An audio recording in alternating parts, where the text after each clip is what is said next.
Hi friends, welcome to our channel. ஏசோனுக்கும் யங்கான் தான் கல்யாணம் ஆகிடும்ல, கொஞ்சம் வருஷம் கழிச்சு தான் காட்டுவாங்க. இவளுக்கும் அழகாக ஒரு குட்டி பெண் குழந்தை வர பிறந்திருக்கும்.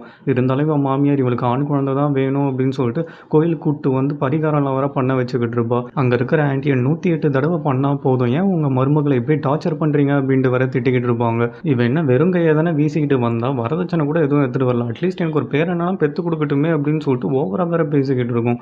உடனே யாங்கோட பாட்டியும், ஆமாம் இவன் வரும்போது மட்டும் அப்படியே மூட்டை மூட்டையாக கொண்டு வந்துட்டா, ஏசு நான் சொல்கிறா அப்படின்னு சொல்லிட்டு வேற அசிங்கப்படுத்த ஆரம்பிச்சிருவாங்க. அதானே உங்களுக்கு என்ன திட்டலன்னா தூக்கமே வராது அப்படின்னு சொல்லிட்டு ஏசுனோட மாமியார் மூஞ்சை தூக்கி வச்சுக்கும். ஏசு நீ பண்ணது போதும், வா போகலாம் அப்படின்னு சொல்லிட்டு பாட்டியை வர ஏசுனை கூப்பிட்டு வந்துருவாங்க. கோயிலேருந்து வரும்போது கூட இந்த யாங்கோட அம்மா வாயை வச்சுட்டு சும்மா இல்லாமல், எங்கள் பார் ஏசுன், நான் உன்னை கொடுமைப்படுத்துறேன்லாம் என் பையன்கிட்ட போட்டு கொடுக்கணும்னு நினைக்காத, ஏன்னா எந்த பையனுக்கும் உங்கள் அம்மாவை பற்றி குறை சொன்னால் பிடிக்கவே பிடிக்காது, அதுக்கப்புறம் நீ தான் அசிங்கப்படுவ பார்த்துக்கோ அப்படின்ட்டு வர சொல்லுவாங்க. அதுக்கு ஏசுனா ஆல்ரெடி அவரே வெளியே ரொம்ப கஷ்டப்படுறாரு, இதில் வீட்டுக்கு வந்த பிறகு நான் வேற கஷ்டப்படுப்பானா, நீங்கள் எதுவும் கவலைப்படாதீங்க, நான் எதுவும் சொல்ல மாட்டேன். ஏன்னா ஆம்பளைங்களுக்கு அவங்க மனைவி வீட்டுக்காரங்களை பிடிக்கலனாலும் சகிச்சுக்கிட்டு வாழ்வாங்க. அதே மாதிரி தான் இப்போ நானும் வாழ்ந்துக்கிட்டு இருக்கேன் அப்படின்னு சொல்லிட்டு இவன் மாமியார் மேலே இருக்க கோவத்தில் அங்கே இருக்க சாமி சிலை மூக்கு மேலேயும் உனக்கு குச்சிட்டு வர ஓடிடுவா. அடி பாவி, என் மேலே இருக்க கோவத்தை ஏன்டி அந்த சாமி சிலை மேலே காட்டுற, குடும்பத்துக்கு ஆகாது அப்படின்னு சொல்லிட்டு இவன் மாமியாரை வேற விழுந்து விழுந்து கும்பிட்டுக்கிட்டு இருப்பாங்க. ஏசுனாவும் அம்மா வாழ்ந்த வீட்டுக்கு வந்துட்டு எல்லா திங்ஸையும் வேற எடுத்து வச்சுக்கிட்டு இருப்பா. கவர்மெண்ட்டே ஒரு குழந்தை தான் பெற்றுக்கணும்னு சொல்லுது, இவங்களுக்கு ஆண் குழந்தை தான் வேணுமா, ஏன் இவங்க பையனை பற்றி இவங்க மட்டும் என்ன பண்ணாங்க, என் பின்னாடி தான் அவன் சுற்றிட்டு இருந்தான் அப்படின்னு சொல்லிட்டு வேற புலம்பிக்கிட்டு இருப்பா. இதில் வேற என் அம்மாவும் என் பின்னாடி சுற்றுதான், அப்படி வந்தால் தான் என்ன, அவங்க பொண்ணை பார்க்கறதுக்கு அவங்க வராங்க, இதில் அந்த பாட்டிக்கு என்ன பிரச்சனை, தேவையில்லாமல் என் மேலே எதுக்கு அந்த ரெட் பீன்ஸ் எல்லாம் போட்டுக்கிட்டு இருக்காங்க அப்படின்ட்டு வேற புலம்பிக்கிட்டு இருப்பா. அப்பன்னு பார்த்தா அந்த வீட்டில் அவங்க அம்மா உட்காந்து வேலை செய்கிற மாதிரிலாம் வேற இவளுக்கு தெரிய ஆரம்பிக்கும். நான் என் அம்மாவை ரொம்ப மிஸ் பண்ணுறேன்னு நினைக்கிறேன், நான் ஒரு அம்மா ஆனதுக்கு அப்புறம் தான் என் அம்மாவோட அருமையே எனக்கு புரியுது அப்படின்னு சொல்லிட்டு இவளும் வேற இதுக்கப்புறம் இந்த வீட்டுக்கு வர முடியாதுன்னு நினச்சி வேற அழுதுகிட்டு இருப்பா. அதை பார்த்து இவ சித்தி மின்சுக்கு வேற மனசு ரொம்ப கஷ்டமாக போயிடும். என்ன ஏசுன்னு இந்த வீட்டுக்கு இதுக்கப்புறம் வரவே முடியாதுன்னு சொல்லிட்டு ரொம்ப ஃபீல் பண்ணுறியா அப்படின்ட்டு வேற ஆறுதல் சொல்லிக்கிட்டு இருப்பா. இந்த பக்கம் ஏசனோட மாமியாரும் பாட்டியும் வேற அவன் குழந்தைய கூப்பிட்டு வந்துட்டு இவளுக்கும் கொஞ்சம் டைவிங் சொல்லித்தாங்க அப்படின்னு சொல்லிட்டு அங்கே இருக்கிற டைவிங் ஆன்டிஸ் கிட்ட வந்து வேற பிரச்சனை பண்ணிக்கிட்டு இருக்கோங்க. அதுக்கு அங்கே இருக்க ஆன்டிங்களும் 6 வயசு குழந்தைக்கு இப்போ எதுக்கு டைவிங், அதுவும் என்ன இது உன் குழந்தையா, ஏசனோட குழந்தை தானே, அவகிட்ட ஃபஸ்ட்டு பெர்மிஷன் வாங்கினியா அப்படின்ட்டு வேற கேட்பாங்க. ஏசன் கிட்ட நான் எதுக்கு பெர்மிஷன் வாங்கணும், அவன் என்ன எனக்கு பாஸா, இவன் என்னோட பேத்தி அப்படின்ட்டு வேற அவன் மாமியாரும் ஓவராக பேசிக்கிட்டு இருக்கும். அவங்களோட பாட்டியும் சும்மா இல்லாமல் இந்த வயசுல இவன் கற்றுக்கிட்டா தானே சீக்கிரமாக சம்பாதிக்க முடியும், இல்லைனா நீங்களே இவளை பார்த்துப்பீங்க அப்படின்னு சொல்லிட்டு ஓவராக வேற பேச ஆரம்பிக்கும்.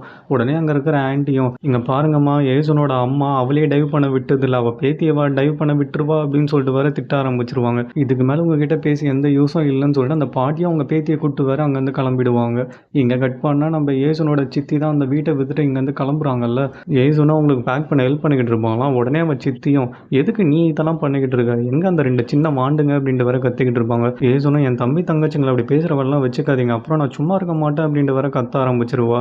அவங்க 2 பேரையும் நானும் கொடுமை பற்றணும் தான் நினைக்கிறேன், ஆனால் என்ன என்னால் முடியல, 10 வருஷமாக அம்மா அம்மான்னு என் பின்னாடியே சுற்றிக்கிட்டு இருக்காங்க. அதுக்கு ஏசணும், அப்போனா நீங்கள் அவங்க 2 பேரையும் நல்லா பார்த்துக்கோங்க, நல்லா சாப்பாடு போடுங்க அப்படின்லாம் வேற சொல்லிக்கிட்டு இருப்பா. நீ என் குழந்தைங்களை எப்படி பார்த்துக்கணும்னு எனக்கு சொல்லித்தராது, எனக்கு தெரியும் அப்படின்ட்டு வேற இவங்களாம் வேற நோஸ் கட் பண்ணி விட்டுருவாங்க. இவங்க இப்படி பேசுகிறத பார்த்தோன்னே ஏசனுக்கு வேற பயங்கர டச்சிங்காக போயிடும். அவங்க வேற உங்கள் குழந்தைக்கு டைப்பர் மாற்ற கஷ்டப்படுவாங்களா, கொடுங்க நான் பண்ணுறேன்னு சொல்லிட்டு இவ வாங்கி வேற பண்ணிக்கிட்டு இருப்பா. நான் இந்த ஊரை விட்டு போகிறேன், நீ எதுவும் கஷ்டப்படாத, உனக்கு பேசணும்னு தோணுச்சுன்னா எனக்கு கால் பண்ணி உன் மனசில் இருக்கிறதெல்லாம் சொல்லு, முக்கியமாக உன் மாமியாரை பற்றி கூட சொல்லு, நான் கேட்குறேன் அப்படின்ட்டு வேற சொல்லுவாங்க. நம்ம 2 பேரும் ஒன்றும் ஃப்ரெண்ட்ஸ் கிடையாது அப்படின்னு சொல்லிட்டு ஏசனை வேற நோஸ் கட் பண்ணி விட்டுட்டு வெளில வந்து உட்காந்துப்பா. நான் ஒன்றும் உன் அம்மா வாழ்க்கையை பறிச்சுக்கலையே, அவங்க செத்து 10 வருஷம் கழிச்சு தான் உன் ஸ்டெப் ஃபாதரே கல்யாணம் பண்ணிக்கிட்டான், அதுவும் வேறு வழி இல்லாமல், அப்புறம் எதுக்கு என் மேலே வன்மத்தை இப்படி கக்குற அப்படின்ட்டு வேற ஃபீல் பண்ணிக்கிட்டு இருப்பாங்க. உடனே ஏசனும், இருந்தாலும் பரவாயில்ல நம்ம 2 பேரும் ஃப்ரெண்ட்ஸ் கிடையாது அப்படின்ட்டு வேற வெறுப்பு ஏற்றிக்கிட்டு இருப்பா. அதுக்கு இவ சித்தியும், ஏசன் உங்ககிட்ட ரொம்ப நாளாக உன்னை சொல்லணும்னு நான் நினச்சிக்கிட்டே இருந்தேன், எனக்கு உன் மேலே பெரிய மரியாதை இருக்குது தெரியுமா, எப்போ நான் இந்த வீட்டுக்கு வந்தனோ அப்போ தான் நீ இந்த வீட்டுக்காக என்னென்ன பண்ணலாம் எனக்கு தெரிய வந்தது, உன் மேலே எனக்கு ஒரு பெரிய மரியாதையாக இருக்குது, நீ வேலைக்காரியாக ஆக பிறந்தவ இல்லை, கண்டிப்பாக நீ நல்ல வாழ்க்கையை தான் வாழணும், உன் ஹஸ்பண்டை மட்டும் விட்டுறாத, அவன் ரொம்ப நல்ல பையன் அப்படின்ட்டு வேற இவங்களும் ரொம்ப ஃபீல் பண்ணி பேசிக்கிட்டு இருப்பாங்க. இவங்க இப்படி பேசின உடனே ஏசனும், நானும் என் தம்பி தங்கச்சிங்களை உங்களை நம்பி விடுறேன், அவங்கள நல்லா படிக்க வைங்க அப்படின்ட்டு வேற சொல்லுவா. என் குழந்தைங்கள எனக்கு பார்த்துக்க தெரியும், உன் அட்வைஸ்லாம் ஒன்றும் தேவையில்லை அப்படின்ட்டு வேற கலாச்சி விட்ருவாங்க. இப்போ இவ்வளோ பேசுகிறீங்களே, சின்ன வயசில் 5 ஐஸ்கிரீம் வாங்கிட்டு வர்றதுக்கு பதில் எதுக்கு 4 வாங்கிட்டு வந்தீங்க, ஆனால் நான் பாருங்கள் உங்களா மாதிரிலாம் கிடையாது, உங்கள் எல்லாருக்கும் வரா மாதிரி 5 கான் கொண்டு வந்திருக்கேன் அப்படின்ட்டு வேற சொல்லுவா. சரி சரி கோச்சுக்காத ஏசு, உனக்கு வேணா நான் இந்த சைக்கிளை தரேன், அதுவும் உனக்காக கிடையாது உன் குழந்தைக்காக, என் கிஃப்டாக வச்சுக்கோ அப்படின்ட்டு வர சொல்லுவாங்க. ஆமாம், ஒரு பழைய சைக்கிளை கொடுத்துட்டு பேச்சப்பாரு அப்படின்னு சொல்லிட்டு ஏசனும் ஜாலியாக தள்ளிக்கிட்டு போவா. இந்த குடும்பத்துக்காக இவ்வளோ உழைச்சிட்டு ஒரு சின்ன சைக்கிளை மட்டும் திருடிட்டு போறியா அப்படின்ட்டு வேற ஒரு சித்தியும் கத்துவாங்களாம். இந்த இது திருடிட்டு போகிறேன்னா நீங்கள் தானே கொடுத்தீங்க, மனசாட்சியே இல்லாமல் இப்போ திருடிட்டு போகிறேன்னு சொல்கிறீங்க அப்படின்னு வேற ஏசனும் டென்ஷன் ஆகுவா. இந்த பக்கம் யாங்க வீட்டுக்கு வந்த உடனே அவங்க அம்மாவும் ஏசன் பாரு நம்ம வீட்டில் இருக்க சோளத்தெல்லாம் எடுத்துகிட்டு போய் அவள் வீட்டில் கொடுக்குறா அப்படின்னு சொல்லிட்டு வேற கம்ப்ளைண்ட் பண்ணிக்கிட்டு இருப்பாங்க. அவள் எடுத்த சோளத்துக்கு பதில் வேணா இந்த மீனை வச்சுக்கோங்க அப்படின்னு சொல்லிட்டு இவனும் வாங்கிட்டு வந்த மீனை வேற அவங்க அம்மா கிட்ட கொடுத்துருவான். அதுக்கு அவன் அம்மாவும் ஏன்டா இப்படி பொண்டாட்டி தாசனாக இருக்கேன், இந்த வீட்டில் எனக்கு சப்போர்ட் பண்ணி பேச ஒரு ஆள் கூட கிடையாது அப்படின்ட்டு வேற கத்துவாங்க. ஏம்மா அதான் அப்பா இருக்கார்ல அவர் உங்கள் பக்கம் பேசுவார் அப்படின்னு சொல்லிட்டு இவனை வேற ஆர்கியூ பண்ணிக்கிட்டு இருப்பான். கரெக்டாக அப்பான்னு பார்த்து ஏசுனா உங்கள் சித்தி வீட்டிலேருந்து ஒரு மூட்டையும் சைக்கிளையும் வேற தள்ளிக்கிட்டு வருவா. இந்த பார்த்தீங்களா 5 சோளம் கொடுத்து என் சித்தி வீட்டிலேருந்து எவ்வளோ பொருள் எடுத்துகிட்டு வந்திருக்கேன்னு சொல்லிட்டு அந்த மூட்டையை வேற பிரித்து காட்டுவா. அவங்க சித்தி சேல்ஸ் உமன்ல, ஸோ வீட்டை காலி பண்ணுறோன்னு சொல்லிட்டு அவங்க கிட்ட இருக்க எல்லா திங்ஸையும் வேற இவகிட்ட மூட்டை கட்டி கொடுத்துக்கிட்டு இருப்பாங்க. அவ்வளோ நேரம் கத்திட்டு இருந்த ஏசனோட மாமியாரும் பொருள்லாம் பார்த்தோன்னே வாய் அடிச்சு போய் வேற உட்காந்துக்கிட்டு இருக்கும். அதில் வேற பூசானுக்கு இவ ஓடி போகும்போது யூஸ் பண்ண ட்ரெஸ் வேற இருக்குமா, இந்த ட்ரெஸ் எதுக்கடி முன்னே வச்சிருக்க அப்படின்னு சொல்லிட்டு வேற தூக்கி போட்டுருவாங்க. ஆனால் அந்த ட்ரெஸ்ஸை பார்த்தோன்னே நம்ம ஹீரோவும் ஞாபகார்த்தமாக இருக்கட்டுமேன்னு வேற எடுத்து வச்சுப்போம். உடனே ஏசனும் என் சித்தி இவ்வளோ பொருள் கொடுத்தது மட்டும் இல்லாமல் என் குழந்தை சைக்கிள் ஓட்டணும்னு சொல்லிட்டு இந்த சைக்கிளை வேற விட்டு கொடுத்துட்டாங்க அப்படின்ட்டு வேற சொல்லிக்கிட்டு இருப்பா. அதை கேட்டோடனே பாட்டிக்கு வேற பயங்கர டென்ஷன் ஆகிடும். பொண்ணுங்கெல்லாம் சைக்கிள் ஓட்டணுமா, அதெல்லாம் கூடாது, டைம் ஆயிடுச்சுல, எல்லாரும் வெட்டி கதை பேசாமல் போய் தூங்குங்க அப்படின்னு சொல்லிட்டு வேற ஏஞ்சி போயிடுவாங்க. ஏசனும் ஒரு வழியாக வீட்டு வேலைலாம் முடிச்சுட்டு பயங்கர டயர்டாக வந்து பெட்லேயே வேற தொப்புன்னு விழுவாலாம். அவள் டயர்டாக இருக்கிறத பார்த்துட்டு யாங்கும் இன்றைக்கும் நீ அவங்க சொன்ன பரிகாரம்லாம் பண்ணியா அப்படின்ட்டு வேற கேட்பான். நான் ஒன்றும் அவங்க சொல்லி பண்ணல, எனக்கே பிடிச்சதுனால தான் பண்ணேன் அப்படின்னு சொல்லிட்டு இவ்வளோ வேற பயங்கரமாக சமாளிக்க ஆரம்பிச்சிருவா. உனக்கு ஏதாவது கஷ்டமாக இருந்தால் சொல்லு, நான் வேணா உனக்காக அவங்கக்கிட்ட பேசுகிறேன் அப்படின்ட்டு வேற யாங்கும் கேட்பான்.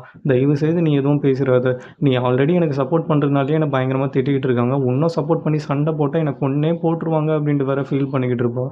எனக்கு ஏதாவது பண்ணணும்னு தோணுது, நீ வேணா ஓப்பனாக சொல்லு, நான் கெட்டவனா கூட மாறுறேன் அப்படின்னு சொல்லிட்டு இவனை வேற பயங்கரமாக காமெடி பண்ணிக்கிட்டு இருப்பான். நீ எனக்காக ஒன்றே ஒன்று பண்ணு, நான் கொண்டு வந்த சைக்கிளை நம்ம பொண்ணு ஓட்டணும், அந்த சைக்கிளை மட்டும் நம்ம பொண்ணு ஓட்டல, அப்புறம் என்ன மாதிரி அவளும் கிச்சன்லேயே ஒரு வேலைக்காரி மாதிரி இருப்பான், ஆனால் என் பொண்ணுக்கு அந்த நிலமை வரக்கூடாது, அவள் இஷ்டத்துக்கு அவள் வாழணும், யாருக்காகவும் எதுக்காகவும் பயப்படாமல் அவளுக்கு தோணுச்சுன்னா டேபிளை கூட தூக்கி போட்டு உடைக்கணும் அப்படின்னு சொல்லிட்டு குழந்தை மாதிரி வேற பேசிக்கிட்டு இருப்பா. இவள் பேசுகிறத பார்த்த உடனே யாங்க வேற பயங்கர கஷ்டமாக போயிடும். உனக்கும் தோணுச்சுன்னா நீயும் டேபிளை தூக்கி போட்டு உடை, நான் பார்த்துக்கிறேன் அப்படின்ட்டு வேற சொல்லுவான். என் வாழ்க்கை மட்டும் ஏன் இவ்வளோ கஷ்டமாக இருக்குன்னே எனக்கு புரியல, எனக்கு பிடிக்கவே மாட்டுதுன்னு சொல்லிட்டு அங்கே இருக்க பொம்மையெல்லாம் தூக்கி போட்டு வேற ஃபீல் பண்ணிக்கிட்டு இருப்பா. இந்த மாதிரி தான் தூக்கி போட்டு உடை, யாரும் உன்னை எதுவும் கேட்க முடியாது, அப்படி கேட்டால் நான் உனக்காக சண்டை போடுறேன், உனக்காக 9 வயசுலேருந்து என் அம்மா கிட்ட திட்டு வாங்கிட்டு இருக்கேன், இதுக்கப்புறமும் வாங்க மாட்டேன்னா என்ன அப்படின்னு சொல்லிட்டு வரும் பயங்கர சென்டிமெண்டலாக பேசிக்கிட்டு இருப்பான். சரி நீ பேசுனது போதும், வந்து என்னை ஹக் பண்ணிக்கோ அப்படின்னு சொல்லிட்டு ஏசுனை வேற ஹக் பண்ணிட்டு அமைதியாக தூங்கிட்டு இருப்பான். காலையில் ஏஞ்ச உடனே யாங்கோட பாட்டியும் கடவுளே இவளுக்கு ஆண் குழந்தை பாக்கியத்தை கொடு அப்படின்னு சொல்லிட்டு இவளை சுற்றி சுற்றி வேற ரெட் பீன்ஸ் போட்டுக்கிட்டு இருப்பாங்க. ஏசுன் ஆசைப்பட்ட மாதிரி யாங்க அவன் பொண்ணு ஓட்டுறதுக்காக புது சைக்கிளை வேற 2000 கொடுத்து வேற வாங்கி வச்சிருப்பான். அதை பார்த்து பாட்டி வேற பயங்கர டென்ஷன் ஆகிட்டு இருப்பாங்க. உடனே யாங்க 2000 கொடுத்து வாங்கினேன், உங்களுக்கு வேணும்னா இதையும் போட்டு நல்லா இனிப்பு வாங்கி சாப்பிடுங்க அப்படின்ட்டு வேற கலாச்சிக்கிட்டு இருப்பான். உடனே அந்த குட்டி பொண்ணுமா எனக்கு பட்டாணி வேணும் அப்படின்ட்டு வேற அடம் பிடிச்சிக்கிட்டு இருப்பா. இவ்வளோ நாள் அவங்க அப்பாவோட உட்காந்து சாப்பிட்டு இருந்த யாங்க அவங்க வீட்டில் போட்ட முட்டாள்தனமாக ரூல்ஸ் எல்லாம் வேற பிரேக் பண்ண ஆரம்பிச்சிருவான். அவன் ஏசனோட உட்காந்து வேற சாப்பிட்டுக்கிட்டு இருப்பான். உடனே உனக்கு என்ன பைத்தியமாட பிடிச்சிருக்குன்னு அவங்க அம்மா வேற கண்ணா பின்னான்னு கத்த ஆரம்பிச்சிருவாங்க. ஏம்மா உங்களோடலாம் உட்காந்து நான் சாப்பிடக்கூடாதா அப்படின்னு சொல்லிட்டு சென்டிமெண்ட்லாம் பேசுகிற மாதிரி வேற பெர்ஃபார்ம் பண்ண ஆரம்பிச்சிருவான். சாப்பிட்டெல்லாம் முடிச்சுட்டு யாங்க எனக்கு வேலைக்கு டைம் ஆயிடுச்சு நான் கிளம்புறேன்னு சொல்லிட்டு அவன் குழந்தைக்கும் டாட்டா காமிச்சிட்டு அவனை வேற ஏசுன் எங்க அப்படின்ட்டு வேற தேடிக்கிட்டு இருப்பான். இவன் எப்படி அவன் குழந்தை கிச்சனில் இருக்கக்கூடாதுன்னு நினச்சி ஆசைப்பட்டாலும் அதேமாரி இவளுக்கும் நிறைய ஆசை இருந்தது. ஆனால் இப்போ கிச்சனே கெதின்னு இருக்காளேன்னு சொல்லிட்டு யாங்க வேற பயங்கரமாக ஃபீல் பண்ணிக்கிட்டு இருப்பான். இவனும் ஃபிஷ்ஷிங்லாம் முடிச்சு வீட்டுக்கு வரும்போது அவள் பொண்ணுக்கு பிடிக்குமேன்னு சொல்லிட்டு மூட்டையாக வேற பட்டாணிலாம் வேற வாங்கிட்டு வந்துக்கிட்டு இருப்பான். வீட்டில் வேற ஏசனும் சமைச்சிக்கிட்டு இருப்பான். திடீர்னு வேற யாங்கோட பாட்டியும் உன் அம்மாவுக்கு படையல் போட்டிருக்கேன் வந்து சாமி கும்பிட்டு போ அப்படின்ட்டு வேற சொல்லுவாங்க. இது படையலா அப்படின்னு சொல்லிட்டு இவ்வளோ ஆசையாக வருவா.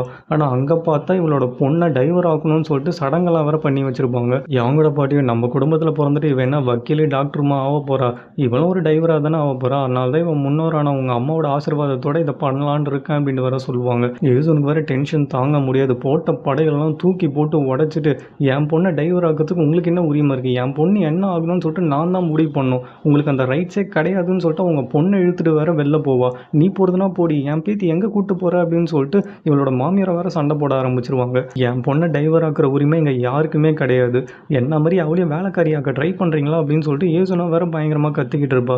எதுவும் வேலைக்காரியா, புகுந்த வீட்டுக்கு தானே வேலை செய்கிற, அப்புறம் எதுக்கு இவ்வளோ பேச்சு பேசுகிற, ஒழுங்காக என் பேத்தியை விட்டுட்டு நீ வேணா வெளியே போ அப்படின்ட்டு வர அவங்க மாமியாரும் கத்திக்கிட்டு இருக்கும். அதுக்கு ஏசுனும் உங்கள் குடும்பத்துக்கு ஒரு டைவர் வேணும்னு ஆசைப்பட்டீங்கன்னா உங்கள் பொண்ணு இருக்கால அவளை அனுப்புங்க அப்படின்ட்டு வர சொல்லிடுவா. யார்கிட்ட இப்படி பேசுகிற அப்படின்னு சொல்லிட்டு உடனே வர அவன் மாமியாரோ செவுல் மேலேயும் ஒன்று வைப்பா.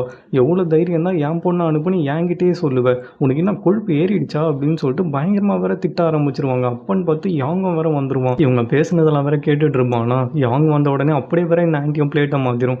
யாங் உங்கள் அம்மாவை பாடுற எப்படி மரியாதை இல்லாமல் பேசுகிறா, இவளுக்கு அன்றைக்குமே உங்கள் அம்மா அவை பிடிச்சிருச்சுன்னு நினைக்கிறேன், இவளை வீட்டை விட்டு வெளில துரத்து அப்படின்னு சொல்லிட்டு அவங்க பாட்டியை வேற கண்ணா பின்னான்னு குதிக்க ஆரம்பிச்சிடும். உங்களுக்கு நான் எத்தனை வாட்டி அவன் மேலே ரெட் பீன்ஸ் போடாதீங்கன்னு சொல்லியிருக்கேன்னு சொல்லிட்டு அவங்க பாட்டியை பிடிச்சி வர கத்த ஆரம்பிச்சிருவான்.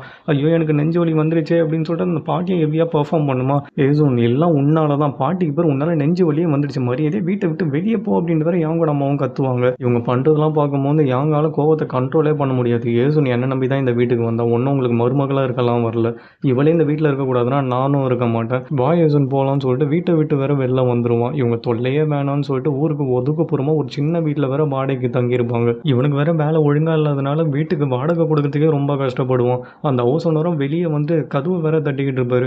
ஹவுஸ் ஓனர் வந்துட்டாருன்னு நினைக்கிறேன், ஏதாவது சொல்லி சமாளிக்கிறேன் அப்படின்னு சொல்லிட்டு, ஐயா நான் சீக்கிரமாக இந்த மாதத்துக்குள்ளே வாடகை கொடுத்துறேன், எனக்கு கொஞ்ச நாள் மட்டும் டைம் கொடுங்க அப்படின்ட்டு வேற கெஞ்சுவான். தம்பி நீ 2 மாதம் கூட டைம் எடுத்துக்கோ, ஏன்னா ஆல்ரெடி 3 மாதம் வாடகை யாரோ டூன்றவங்க வந்து உங்களுக்கு கட்டிட்டாங்க அப்படின்ட்டு வேற சொல்லுவார். இது டூவா, எங்களுக்கு யாரும் அப்படி தெரியாதே அப்படின்னு சொல்லிட்டு 2 பேருமே மாற்றி மாற்றி வேற மூஞ்ச பார்த்துக்கிட்டு இருப்பாங்க. இந்த மாதிரி நீங்கள் மாதம் மாதம் கரெக்டாக வாடகை கொடுத்துட்டீங்க, நானே உங்களுக்கு டெய்லி பன்னிக்கறிலாம் எடுத்துகிட்டு வந்து கொடுக்குறேன் அப்படின்னு சொல்லிட்டு அந்த தாத்தாவும் பன்னிக்கறி வச்சுட்டு வேற போயிடுவார். ஏசனும் யார் இந்த டூவா இருப்பா அப்படின்னு சொல்லிட்டு யாங்க போட்டு வேற முறைச்சிக்கிட்டு இருப்பா. இப்போ எதுக்கு என்ன முறைக்கிறேன், என்ன சந்தேக போறியா, என்ன சின்ன வயசுலேருந்து என்ன பார்க்குறல, என்னை பற்றி உனக்கு தெரியாது அப்படின்ட்டு வேற அவனும் கதற ஆரம்பிச்சிருவான். சரி சரி ரொம்ப கோவப்படாத, எனக்கும் உன்னை பற்றி நல்லா தெரியும், சின்ன வயசுலேருந்து எந்த பொண்ணு உன்னை பார்த்தது இல்லாதான் அப்படின்னு சொல்லிட்டு இவனும் யார் அந்த டூவா இருப்பா அப்படின்ட்டு வேற யோசிச்சுக்கிட்டு இருப்பா. ஒருவேளை நம்ம ஃபேமிலி சைடு யாராவது இருப்பாங்களோ அப்படின்னு சொல்லிட்டு 2 பேருமே வேற யோசிச்சுக்கிட்டு இருப்பாங்க. ஒருவேளை இப்படி இருக்குமோ அப்படின்னு சொல்லிட்டு ஏசனும் என் அம்மாவோட ஆவி தான் ஏதோ ஒரு பணக்காரங்க உடம்புக்குள்ளே புகுந்து எனக்கு இந்த மாதிரிலாம் நல்லது பண்ணுறாங்களோ அப்படின்ட்டு வேற பேய் கதெல்லாம் சொல்ல ஆரம்பிப்பா. அதை கேட்டவுடனே நம்ம யாங்கு வேற சிரிப்பு தாங்க முடியாது. சரி நீ கதை சொன்னதெல்லாம் போதும், படுத்து தூங்கு அப்படின்ட்டு வேற லைட் ஆஃப் பண்ணிவிடுவான். அப்போன்னு பார்த்து இவங்க ஹவுஸ் ஓனரும் ஃப்ரூட்ஸ் கொடுக்கலாம்னு சொல்லிட்டு வேற வருவார். இவங்க லைட் ஆஃப் பண்ணோடனே சரி சின்ன சிறுசுங்க சந்தோஷமாக இருக்கட்டும் அப்படின்னு சொல்லிட்டு டிஸ்டர்ப் பண்ணாம வேற போயிடுவார். ஒவ்வொரு நாளும் இதேமாரி வரும்போது அவங்களும் வர கரெக்டாக லைட் ஆஃப் பண்ணுவாங்க. வந்துட்டு போகிறதுனால தாத்தாவும் ஒரு பாயிண்டில் பயங்கர டென்ஷன் ஆகிடுவார். இவங்களுக்கு வெக்கமாகவே இல்லையா, எப்போவுமே இப்படியே பண்ணிக்கிட்டு இருக்காங்க அப்படின்ட்டு வேற அவங்க ஒய்ஃப் கிட்ட சொல்லி வர கத்திக்கிட்டு இருப்பாரு. இவங்க லைட் ஆஃப் பண்ணப்ப ஆனால் ஏசன் மறுபடியும் வேற ப்ரெக்னென்ட் ஆகிடுவா. அவளை பார்த்துக்கிறதுக்காக அந்த ஊரில் டைவ் பண்ணுற அந்த ஆன்ட்டிங்கெலாம் வந்திருப்பாங்களாம். என்ன டெய்லி லைட் ஆஃப் பண்ணுறியா, உன்னோட ஹவுஸ் ஓனர் அம்மா தான் சொன்னாங்க. ஆனால் ஏசன் இத்தனோண்டு வீட்டை வச்சுக்கிட்டே நீ இத்தனை குழந்தை பெற்றுக்கிறியே, பரவாயில்ல உன்னை நினச்சி எனக்கு பெருமையாக தான் இருக்குது அப்படின்ட்டு வேற கலாச்சிக்கிட்டு இருப்பாங்க. நீங்கள் வேற புருஷனை பொண்ணாட்டியும் சந்தோஷமாக இருந்தால் இதோட சின்ன வீட்டில் கூட 6 குழந்தைங்களை பெற்று வளர்க்கலாம் அப்படின்னு சொல்லிட்டு ஏசனும் வேற பயங்கர பொறுப்பாக பேசுவா. புக்கும் கைமா தெரிஞ்சுட்டு இருந்த பொண்ணு இப்போ அப்படியே அம்மா மாதிரி பேசுகிறா. பரவாயில்ல உன்னை நினச்சா எனக்கு பெருமையாக தான் இருக்குது அப்படின்னு சொல்லிட்டு அம்மா உன் ஹஸ்பண்டுக்கு வேலைலாம் எப்படி போயிட்டுருக்கு அப்படின்ட்டு வேற கேட்பாங்க. அவருக்கு என்ன டெய்லி போய் நல்லா மீன் பிடிச்சிட்டு வராரு அப்படின்ட்டு வேற சொல்லுவா. மீன் பிடிக்கிறாருன்னு எனக்கும் தெரியும், யார்கிட்ட வேலை செய்கிறாருன்னு உனக்கு தெரியுமா அப்படின்ட்டு வேற அந்த ஆன்ட்டியும் சொல்லும். மற்ற ஆன்ட்டிங்களும் எதுக்கு இப்போ அந்த கதெல்லாம் அப்படின்ட்டு வேற ஆஃப் பண்ண பார்ப்பாங்க. என்ன சஸ்பென்ஸ்லாம் பயங்கரமாக விற்கிறீங்கன்னு சொல்லிட்டு எல்லாரும் பேசிக்கிட்டு இருப்பாங்களாம். அப்பன்னு பார்த்து யாங்கும் கையில் கட்டு போட்டு வேற வருவான். அதை பார்த்தோன்னே ஏசோனுக்கு வேற உயிரே போயிடும். யாங்கும் ஒன்றில் மீன் பிடிக்கும் போது அடிபட்டுடுச்சு அப்படின்ட்டு வேற சொல்லுவான். சரிவா ஹாஸ்பிட்டலுக்கு போகலான்னு சொல்லிட்டு ஹாஸ்பிட்டலுக்கு வேற கூப்பிட்டு வந்துருவா. அதான் கையில் அடிபட்டிருக்குன்னு தெரியும்ல, ஒழுங்காக போட்டு திருப்ப சொல்ல வேண்டியது தானே, தேவையான டைம்லலாம் பேசவே மாட்டிய, வாய்க்கு பூட்டு போட்டுட்டு இருந்தியா அப்படின்னு சொல்லிட்டு கண்ணா பின்னான்னு வேற திட்ட ஆரம்பிச்சிருவா. ஏன்னா அதுக்கு முன்னாடி தான் அந்த ஆன்ட்டிங்க யார்கிட்ட வேலை பார்க்குறானே சொல்லியிருப்பாங்க. அந்த பேரை கேட்டோன்னே இவன் வேற பயங்கர டென்ஷன் ஆகிடுவா. வேற ஆளே கிடைக்கலையே அவனுக்கு வேலை செய்யறதுக்கு அப்படின்னு சொல்லிட்டு. இவன் ரொம்ப பொறுப்பான பையன் இல்லை, உங்களை காப்பாற்றணும்னு சொல்லிட்டு தான் அவன்கிட்டலாம் வேலைக்கு போயிருக்கான் அப்படின்ட்டு வேற சொல்லுவாங்க. அது வேற இவன் மனசில் ஓடிக்கிட்டே இருக்குமா, அதனால தான் போட்டு இவனை செம்ம திட்டிருப்பா. இப்போ எதுக்கு நீ பின்னாடி சோகமாக வர, ஒழுங்காக என் கையை பிடிச்சி என் கூட நடந்து வா அப்படின்னு சொல்லிட்டு இவ்வளோ வேற கோவமாக இருந்தாலும் பரவாயில்லன்னு சொல்லிட்டு அவனை பார்த்து பத்திரமா கூப்பிட்டு வருவா. கொஞ்ச நாள்லேயே அவங்க திருப்பி வேலைக்கு போக ஆரம்பிச்சிருவான். ஒரு நாள் ஏசனும் சமைச்செல்லாம் முடிச்சுட்டு என்னங்க சீக்கிரம் வாங்க சாப்பிட்லாம் அப்படின்ட்டு வேற கூப்பிடுவா. ஆனால் அவன் ஆல்ரெடி தூங்கிட்டு இருப்பானா, இன்றைக்கும் சாப்பிடாமே தூங்குறாரு அப்படின்னு சொல்லிட்டு இவனும் கிட்ட வந்து தொட்டு பார்த்தா உடம்பு வேற நெருப்பாக குதிக்கும். இவருக்கு தான் உடம்பு சரியில்லையா, டெய்லி எதுக்கு வேலைக்கு போகிறாரு அப்படின்னு சொல்லிட்டு பயமாக வேற ஃபீல் பண்ணிக்கிட்டு இருப்பா. அவங்க தூக்கத்தில் பிறண்டு படுக்கும் போது அவன் முதுகில் இருக்க பிளாஸ்டர் வேற இவ பார்த்துருவா. இதை மறைக்க தான் ஃபுல் அண்ட் ஷர்ட் போட்டிருக்கீங்களா அப்படின்னு சொல்லிட்டு அவனோட துணியெல்லாம் வேற விலைக்கு பாப்பா. உடம்பு ஃபுல்லாக தலையிலேருந்து கால் வரைக்கும் அப்படியே வேற பயங்கரமாக அடி போட்டிருக்கும். அதை பார்க்கும்போது இவளுக்கு வேற ரொம்ப கஷ்டமாக போயிடும்.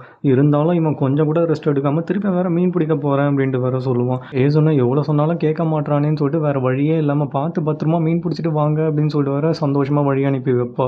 ஏசோனும் காலையில் அவங்க ஹவுஸ் ஓனர் கடைக்கு வேற ஷாப்பிங்க்கு வந்திருப்பா. அவள் குழந்தை அங்கே இருக்கிற சாக்லேட்டை வேற எடுத்து வாயில் போட்டுக்கிட்டே இருப்பா. அதை பார்த்த உடனே அந்த தாத்தாவும் 4 சாக்லேட் தான் உனக்கு ஃப்ரீ, அதுக்கப்புறம் நான் ஃப்ரீயாக தரமாட்டேன் அப்படின்ட்டு வேற சொல்லிடுவார்.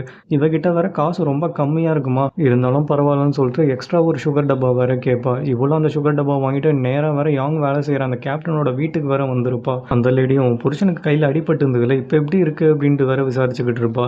நான் என் புருஷன்கிட்ட எவ்வளவோ சொல்லி திட்டியும் பார்த்தாச்சு. அவர் ரொம்ப அல்பத்தனமாக நடந்துக்கிறாரு, மீன் நிறைய மாட்டுதுன்னு சொல்லிட்டு. நீ எதுவும் தப்பாக நினச்சிக்காத அப்படின்ட்டு வேற சமாளிக்க ஆரம்பிச்சிருவா. உடனே சொன்னோம், நீங்கள் ரொம்ப ஈஸியாக சொல்லிட்டீங்க. ஆனால் நைட் ஆனால் என் புருஷன் வழியில் துடிக்கிறத என்னால் பார்க்கவே முடியல. உங்கள் ஹஸ்பண்ட் கிட்ட சொல்லி கொஞ்சம் தன்மையாக நடந்துக்க சொல்கிறீங்களா அப்படின்ட்டு வேற கேட்பா. இது நீங்கள் எனக்கு சொல்லி தான் தெரியணுமா என்ன? என் ஹஸ்பண்ட் கிட்ட நான் ஸ்ட்ரிக்டாக சொல்லிட்டேன். இதுக்கப்புறம் நீங்கள் கவலைப்படாதீங்க. உங்கள் ஹஸ்பண்ட் இனி அடிக்கவே மாட்டார். ஆனால் ஒரு விஷயம் மட்டும் புரியல, உங்கள் ஹஸ்பண்டை பார்த்தா ஏன் என் ஹஸ்பண்டுக்கு பிடிக்கவே மாட்டுதுன்னு தான் எனக்கு தெரியல அப்படின்ட்டு வேற சொல்லிக்கிட்டு இருப்பா. இந்த பக்கம் அந்த ஹஸ்பண்ட் யாருன்னு சொல்லிட்டு இப்போ தான் காட்டுவாங்க. அது வேறு யாரும் கிடையாது, ஏசோனை செகண்ட் மேரேஜ் பண்ணலான்னு சொல்லிட்டு ஒரு கேரக்டர் பீஸ் வந்திருப்பான்ல, அவன் தான். யாங்க இவனுக்கு ஆல்ரெடி தெரிஞ்சதுனால வேணும்ன்ட்டே அவனை வேற பழி வாங்கிக்கிட்டு இருப்பான். அவங்க வேலையெல்லாம் முடிச்சுட்டு வீட்டுக்கு கிளம்புறேன்னு சொல்லும் போது, டே எப்போ பார்த்தாலும் சாப்பாடு கட்டிட்டு வீட்டுக்கு போகிறேன்னு சொல்கிறேன், இன்றைக்கி நான் சரக்கு அடிக்க போகிறேன், மரியாதை நீ தான் போட்டை ஓட்டுற கேப்டன், நான் போட்லேருந்து இறங்காமல் எவனும் இறங்கக்கூடாதுன்னு சொல்லிட்டு அவன் பாட்டு போதில் கண்ணா பின்னான்னு வேற பேச ஆரம்பிச்சிருவான். யாங்க எதுவுமே சொல்லாமல் அமைதியாக வேற நின்றுக்கிட்டு இருப்பானா. என்னடா அமைதியாக நின்றுக்கிட்டு இருக்க, போட்டு வாங்க வக்கீலாமல் தானே என்கிட்ட வேலை செஞ்சுக்கிட்டு இருக்க, நான் சொல்கிற வேலையை செய்ய முடிஞ்சால் இங்கே செய், இல்லை வேலையை விட்டு போயிட்டே இரு அப்படின்னு சொல்லிட்டு பயங்கர திமிரா வேற பேசிக்கிட்டு இருப்பான். அவன் இதுதான் சான்ஸ்ன்னு சொல்லிட்டு, ஆமாம் எனக்கு உங்ககிட்ட வேலை செய்ய பிடிக்கல, நான் கிளம்புறேன் அப்படின்னு சொல்லிட்டு அவனை போட்டு விட்டு வெளில போயிடுவான். இந்த பக்கம் நம்ம சொன்னோம், இதுக்கு மேலே இந்த லேடி கிட்ட பேசினா எந்த ஒரு யூஸும் இல்லைன்னு சொல்லிட்டு அவளை வேற வாங்கிட்டு வந்த சுகர் எடுத்துகிட்டு வெளில வந்துடுவான். இந்த பக்கம் அந்த கேரட்டு பீஸும், என் போட்லேருந்து பிடிச்ச மீனை மட்டும் எங்கே கொண்டு போகிறேன், என்கிட்ட தான் வேலை செய்ய மாட்டேன்னு சொல்லிட்டல, உங்ககிட்ட சொந்தமாக போட்டு கூட இல்லை, அப்புறம் என்னடா அவ்வளோ திமிரு, என்னை எதிர்த்துட்டு இந்த ஊரில் நீ வேலை செஞ்சிருவியா, நான் தான் செய்ய விட்டுருவானா, அதுனா அவனா வீட்டுக்கு போகிறேன்னு சொல்கிறேன், உன் பொண்டாட்டி பிரிஞ்சு உன்னால் இருக்கவே முடியாது, அவகிட்ட அப்படி என்ன தான் இருக்குன்னு சொல்லிட்டு ரொம்ப கேவலமாக வேற பேசிடுவான். உடனே யாங்கும், உங்கள் பொண்டாட்டி உங்களை சந்தோஷமாக வச்சுக்கல போல, அதனால தான் நீங்கள் வீட்டுக்கே போக மாட்டீங்களான்னு சொல்லிட்டு பட்டுன்னு வேற அசிங்கப்படுத்தி விட்டுருவான். அதுக்கு அந்த கேரட்டு பீஸும், என்கிட்ட இவ்வளோ திமிரா பேசுறியா, எவ்வளோ கொழுப்புடா உனக்குன்னு சொல்லிட்டு அவன் பூட்ஸ் காலாலேயே வேற எட்டி ஒரு மிதிப்பான். ஏசுனும் அந்த வழியாக தான் வந்துட்டு இருப்பான். இவன் அடிச்சதை பார்த்த உடனே, யாரடா அடிச்ச பொறுக்கி நாயே அப்படின்னு சொல்லிட்டு கத்திட்டே வேற ஓடி வருவா. இவ கத்துல வீட்டுக்குள்ளே இருக்கிறவங்களாம் வெளியே வந்து வேற வேடிக்கை பார்க்க ஆரம்பிச்சிருவாங்க. கிட்ட வந்துட்டு, டே பொறுக்கி நாயை யார் மேலடா காலை வைக்கிற, இதுக்கு மேலே என் புருஷன் உங்ககிட்ட வேலையே செய்ய மாட்டார், உன்னால என்ன பண்ண முடியுமோ பண்ணிக்கோ அப்படின்னு சொல்லிட்டு இவளை வேற யாங்க கூட்டிகிட்டு வேற வந்துகிட்டு இருப்பா. எல்லாரும் முன்னாடியே அசிங்கப்படுத்திட்டாலேன்னு சொல்லிட்டு அந்த கேரட்டு பீஸும், போடி போ, உன்னால் என்ன மிஞ்சி எதுவும் பண்ணவே முடியாது, ஏன்னா என் அண்ணன் தான் எங்கள் ஊர் தலைவரே அப்படின்னு சொல்லிட்டு பயங்கர திமிரா வேற பேசிக்கிட்டு இருப்பான். அதை கேட்ட உடனே யாங்க்கு வேற டென்ஷன் தாங்க முடியாது, அடிக்கலான்னு சொல்லிட்டு திரும்ப வந்து இவனுக்கு முன்னாடி ஏசுன் வேற ஓடி வந்து அவனை எட்டி ஒரு மிதிப்பா. அவனால் வலி தாங்கவே முடியாது, வலி தாங்க முடியலையே அப்படின்ட்டு வேற துடிக்க ஆரம்பிச்சிருவானா. ஒரு பொண்ணு, நான் அடித்தே உன்னால் வலி தாங்க முடியல, நல்லா எரும மாடு மாரி இருக்க, டெய்லி என் புருஷனை போட்டு அடித்து அவரால் மட்டும் எப்படா வலி தாங்க முடியும், இதுக்கு மேலே அவர் மேலே கையை வச்ச அவனை உன்னை அவ்வளோதான் அப்படின்னு சொல்லிட்டு எல்லாரும் முன்னாடியும் போட்டு அவனை கிளின்னு கிழிச்சிட்டு அவ பாட்டு போயிட்டே இருப்பா. இவனும் வலி தாங்க முடியாமல் நடு ரோட்டில் நின்று டான்ஸ் ஆடிட்டு இருப்பானா. அவன் போட்டில் வேலை செய்கிறவங்களும், இனி நம்ம கேப்டனுக்கு பொறுக்கி பையிலன்னு ஒரு புது பேர் வந்துடுச்சு அப்படின்னு வேற சொல்லி கலாச்சிக்கிட்டு இருப்பாங்க. இந்த பக்கம் யாங்கும், ஏசுன் நான் ஒன்று சொல்லி ஆகணும், உனக்கு கோவம் வந்துச்சுன்னா நீ விசில் மாதிரி கத்துற தெரியுமா, இப்போ கூட பாரு விசில் மாதிரி கத்திக்கிட்டே வந்த அப்படின்ட்டு வேற ரொமான்ஸ் பண்ணிக்கிட்டு இருப்பான். ஆனால் ஏசுனுக்கு மனசெல்லாம் வேற ரொம்ப கஷ்டமாக இருக்கும். என்னால் என் புருஷன் இவ்வளோ கஷ்டப்படுறானே அப்படின்னு சொல்லிட்டு அவளை வேற கதறி அழுதுகிட்டு இருப்பா. யாங்கும் இவன் அழுகுறதை பார்த்துட்டு, அவன் அடிச்சுட்டு நீ எதுக்கு அழுகுறன்னு சொல்லிட்டு எவ்வளவோ காம்ப்ரமைஸ் பண்ண ட்ரை பண்ணுவான். ஆனால் ஏசுனால கண்ட்ரோலே பண்ண முடியாது, அமைதியாக இவன் கையை பிடிச்சிட்டு வேற நடந்து வந்துகிட்டு இருப்பா. இதுக்கப்புறம் யாங்கு வேலை கிடைச்சதா இவங்க லைஃப்பில் என்ன நடக்க போகுதுன்னு சொல்லிட்டு நாளைக்கு எபிசோடில் கண்டிப்பாக பண்ணலாம். Until then bye friends.